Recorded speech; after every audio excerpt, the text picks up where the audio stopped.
Welcome everyone. This is Guimu. I'm a PhD candidate from the University of Alabama at Birmingham.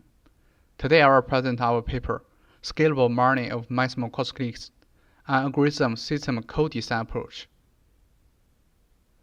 First, I will introduce what is maximal quasi-clique learning. Given a degree threshold gamma, a gamma quasi-clique is a subgraph where each vertex connects to at least a gamma fraction of other vertices in this subgraph. Here we have an example. Graph G is a 0.5 quasi-clique because the degree of every vertex in G is 2, which just meets the degree requirement of 0.5 quasi-clique. But it is not a 0.6 quasi-clique. In the literature of this subgraph learning, small quasi-cliques are usually trivial and not interesting. So we also have a user-specified minimum size threshold to filter small quasi-cliques.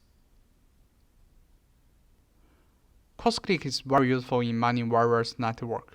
For example, as shown in the left figure, the recent research found molecular complexes in the protein intersection network by using quasi-clique learning.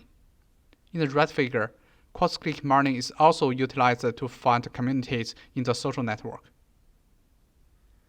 However, it has been proved that quasi-clique learning is an NP-hard problem. To enumerate all maximal quasi-cliques from a graph is very expensive. In this paper, we designed a parallel algorithm for learning maximal quasi-cliques on our distributed graph learning framework gthinker. Let's look at the parallel framework gthinker. Here is an overview of gthinker in a cluster of 3 machines.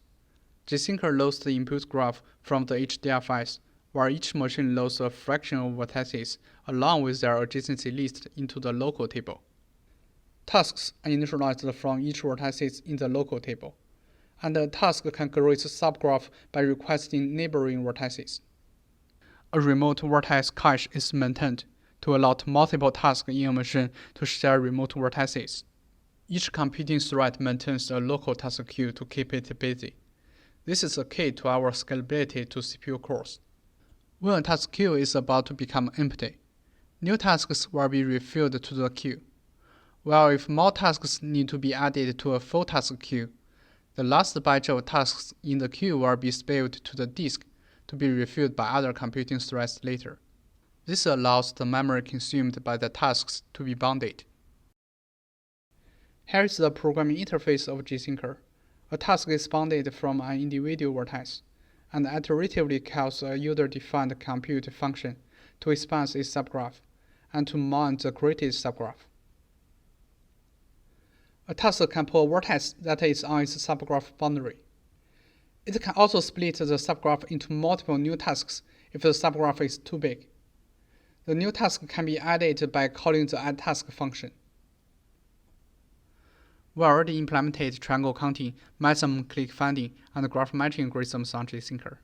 As you can see here, gthinker is orders of magnitude faster than other systems, especially for big graphs. However, we found quasi-clique learning is much more difficult than those algorithms we already implemented. It will generate tasks of drastically different running time, which is hard to predict. Here we plot how each subgraph feature impacts the task running time when learning a E2 social network.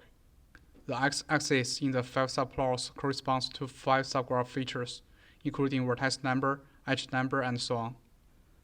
We can see that for about the same feature values, the time can vary a lot along the vertical direction, which is a time dimension. Because of the drastically different running time, a straightforward parallelization severely suffers from the straggler problem, with some bottleneck tasks will run forever, where most other CPU cores become idle. To address the straggler problem, we further improved the gthinker system.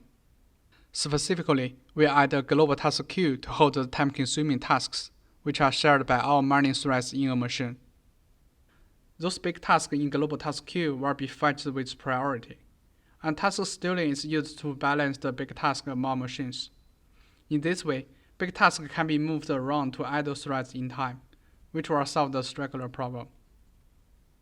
Here we illustrate the straggler problem solved by the old gthinker. In this animation, big tasks are highlighted in red, and the normal tasks are highlighted in blue. If we only let each morning thread to buffer pending tasks in its own local queue, big tasks in the queue cannot be moved around to the idle threads in time. Big tasks can be stacked by other big tasks located early in the queue, causing the head-of-line blocking and the straggler problem. In our new gsyncer, we keep a global task queue for each machine, which is shared by all threads on that machine. The big task will be stored in the global task queue.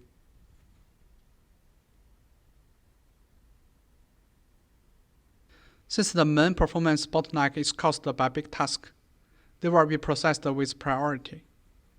Also, task stealing is conducted only on big tasks to balance them among machines. Next, I will introduce how to design the Quasi-Clique mining algorithm on our improved gsyncer system. Quasi-Clique mining algorithm will check the subgraph using a vertex set enumeration tree, where each node corresponds to a set S of vertices already included in the result subgraph, and is accompanied by a candidate vertex set extension S to expand the subgraph with. In this example set enumeration tree, 4 tasks are spawned from individual vertices A, B, C, and D. The set enumeration subtree under vertex A is big, and if it is totally mined by one task in serial, the cost can be much larger than other tasks. Therefore, this task can become a straggler without task decomposition. Recall that in the previous slide, we found it is difficult to predict the running time using the graph features. So we designed a timeout mechanism to avoid the straggler tasks. Specifically, we defined a time threshold and decompose a task if it runs for a longer time period than this threshold. Taking the task spawned from vertex A as an example, assume that the running time exceeds the time threshold when the task is about to check A, B, D. Then the task will be decomposed into 3 tasks by backtracking. Each decomposed task will be added either to the global task queue or the local task queue based on its workload. The decomposed task may time out again for further decomposition in their future computation. The straggler tasks will not be the bottleneck by using this timeout mechanism. Next, we illustrate the pruning rules that can be applied in gsyncer. Recall that in the Quasi-Clique, each vertex connects to at least a gamma fraction of other vertices in this subgraph. There is a pruning rule saying that give a gamma no less than 0.5, the diameter of gamma Quasi-Clique is at most 2. This can be easily proved as follows.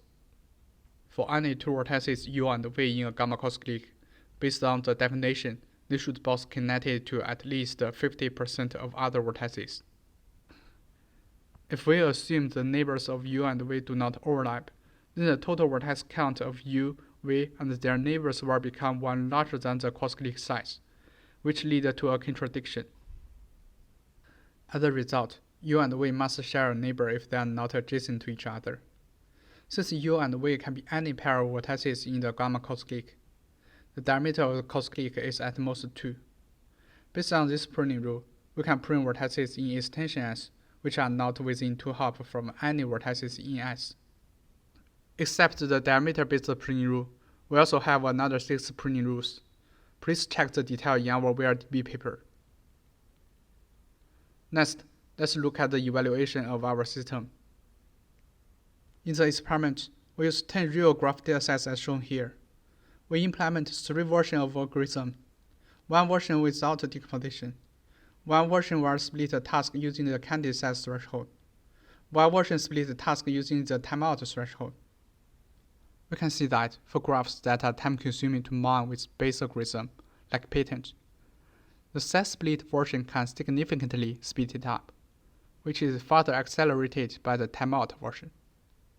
This shows the need of task decomposition to handle the straggler problem, and the advantage of our timeout strategy. Please check more experiment detail in our VRDB paper. We have released the code on GitHub.